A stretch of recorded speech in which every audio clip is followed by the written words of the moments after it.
последно тикче. Спазвай до 7 от 7 дена. Но в случая си карай само с светлината.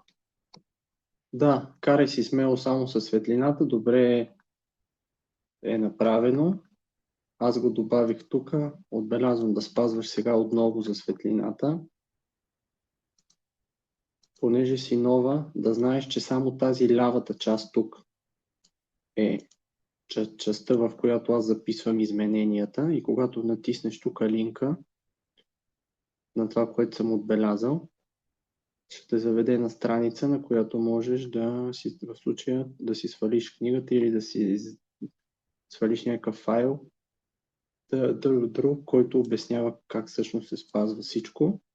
Също така, когато тук има тикче, както е горе, и аз ако го отбележа, значи да не го спазваш.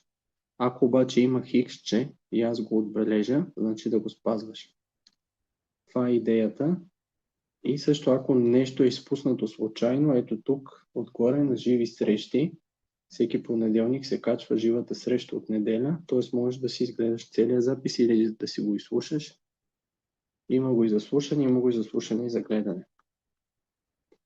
В случая мисля, че вървиш в желаната посока, т.е. това е по посоката за подобряване на съня, и за това ще добавяме към нея това да гледаш светлина и на залез слънце.